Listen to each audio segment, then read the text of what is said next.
तो क्या आपने कभी ये बात सोची है कि ये जो जितने भी आर्टिकल्स है गूगल पर टॉप पे रैंक करते हैं, इनमें ऐसा क्या खास होता है जिसकी वजह से गूगल इनको टॉप पर रैंक करता है, और वहीं पर जहां आप घंटों मेहनत करके अपना आर्टिकल क्रिएट करते हो फिर भी आपका आर्टिकल गूगल के लास्ट पेज पर दिखाई देता है? क्या गूगल आपके साथ कोई नाइंसाफी कर रहा है या फिर ये सिर्फ एक लक का गेम है? देखो, लगातार पिछले 5 सालों से ब्लॉगिंग करने के बाद और आर्टिकल्स लिखने के बाद मैं ये बात गारंटी के साथ बोल सकता हूं कि ये लक का गेम तो बिल्कुल भी नहीं है। इनफैक्ट ऐसे कुछ 7 पॉइंट्स है जिनके बारे में बिगिनर्स को कुछ पता ही नहीं होता, जो कि सिर्फ बड़े बड़े प्रो ब्लॉगर्स अपने आर्टिकल्स लिखते वक्त उनका इस्तेमाल करते हैं, और वो फॉर्मूला आज मैं आपको देने वाला हूं। सो वीडियो का हर एक पॉइंट इंपॉर्टेंट है, सो बिल्कुल भी स्किप मत करना, वरना बाद में आप बोलोगे कि भाई आर्टिकल रैंक नहीं हो रहा। सो फर्स्ट ऑफ ऑल जो चीज है, पॉइंट नंबर 1 यहां पर मैंने आपके लिए सबके लिए नोट डाउन करके रखा हुआ है कि क्या क्या पॉइंट्स है बेसिकली। तो point number 1 that is keep a targeted keyword in mind. तो जी हाँ, सबसे पहले आपको पता होना चाहिए कि आप कंटेंट किस टॉपिक के ऊपर लिख रहे हो, किस पर्टिकुलर कीवर्ड के ऊपर लिख रहे हो। तो जी हाँ,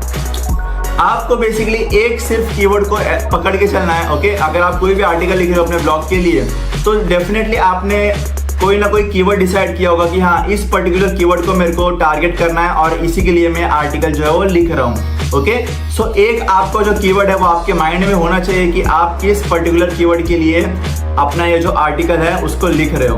ओके, सो ये हो गया आपका पॉइंट नंबर 1। ओके, सो अब बढ़ते हैं हमारे सेकंड पॉइंट की तरफ, जो कि है आउटलाइन। तो जी हाँ, आपको ट्राई करना है कि आप पहले से ही एक आउटलाइन बना के चलो अपने आर्टिकल के लिए, ताकि आपको बेसिकली लिखते टाइम, आपको अपना आर्टिकल क्रिएट करते समय आपको आसानी हो। ओके, सो ये जो आउटलाइन का तरीका है वो आपके जब आप लिखने बैठोगे अपना आर्टिकल तो वहां पर आपका काफी समय बचाएगा। ओके, तो आर्टिकल आप बेसिकली आउटलाइन क्रिएट करने के लिए आप चैट जीपीटी का इस्तेमाल कर सकते हो, या फिर आप खुद से बेसिकली आप नोट्स बना लो कि आपको क्या क्या जो चीजें हैं वो कवर करनी है अपने आर्टिकल के बारे में। ओके, सो ये हो गया हमारा पॉइंट नंबर 2। पॉइंट नंबर 3 है जो कि है कंटेंट का लेंथ। तो जी हाँ, कंटेंट का जो लेंथ है वो काफी मैटर करता है। अगर आप सोच रहे हो कि मैं 200 वर्ड्स का आर्टिकल लिख के रैंक कर जाऊंगा, तो ऐसा नहीं होने वाला। काफी कॉम्पिटिटिव हो चुका है आज के टाइम पे।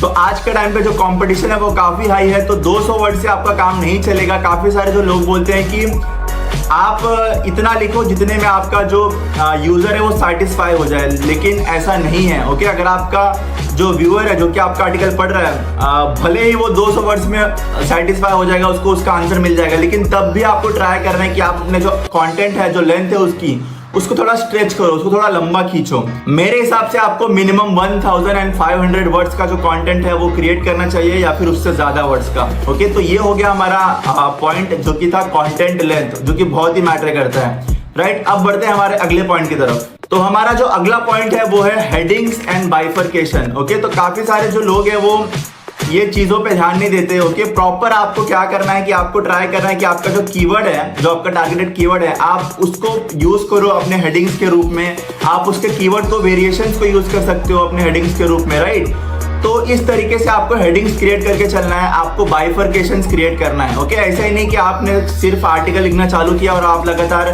सिंगल पैराग्राफ में पूरा जो आर्टिकल है आपने खत्म कर दिया। तो जी नहीं, आपको मेक श्योर करना है कि आप प्रॉपर हेडिंग्स दे रहे हो, बाइफरकेट कर रहे हो अपने पूरे कंटेंट को। अब बढ़ते हैं हमारे अगले पॉइंट की तरफ। अब हमारा जो अगला पॉइंट आता है वो है मेटा डेटा। तो जी हाँ, मेटा डेटा मतलब आपका जो टाइटल हो गया आपके आर्टिकल का, आपका परमालिंक हो गया, आपका मेटा डिस्क्रिप्शन जो हम लोग बोलते हैं बेसिकली, जो गूगल सर्च रिजल्ट्स में दिखाई देता है उसको मेटा डेटा बोलते हैं हम लोग बेसिकली। राइट, तो आपको इन चीजों पर भी ध्यान देना है। मेटा टाइटल में आपको क्या करना है कि आपको मेक श्योर करना है कि आपका जो टारगेटेड कीवर्ड है वो इंक्लूड है।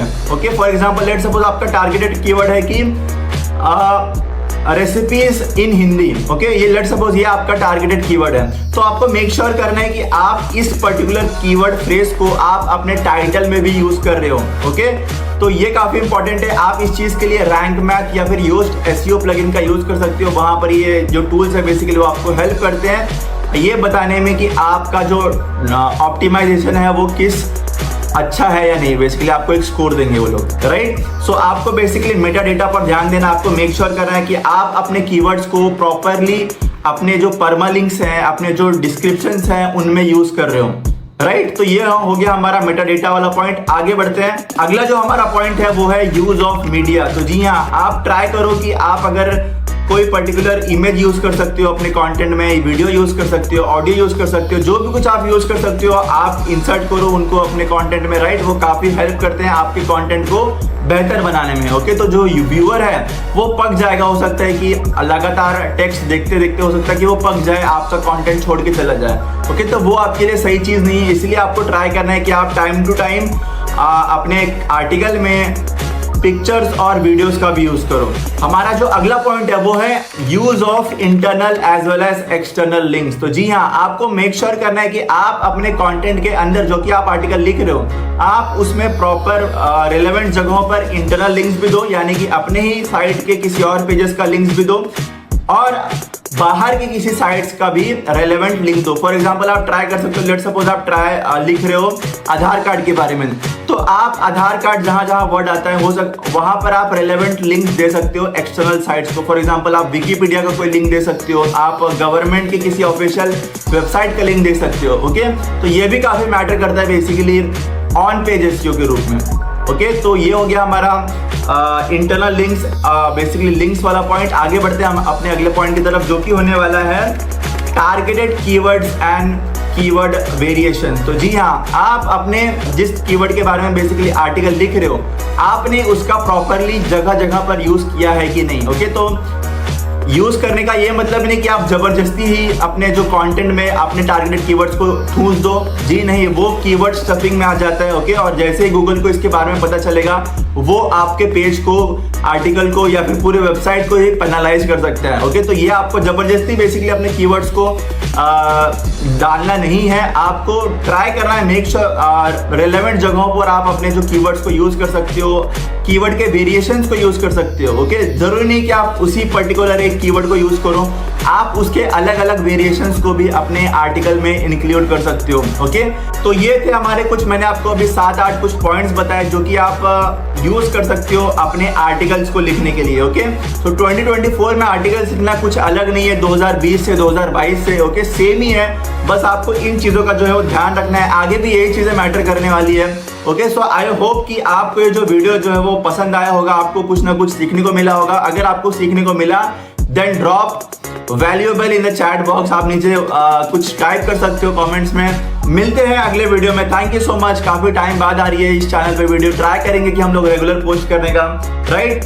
Thank you so much, see you in the next one.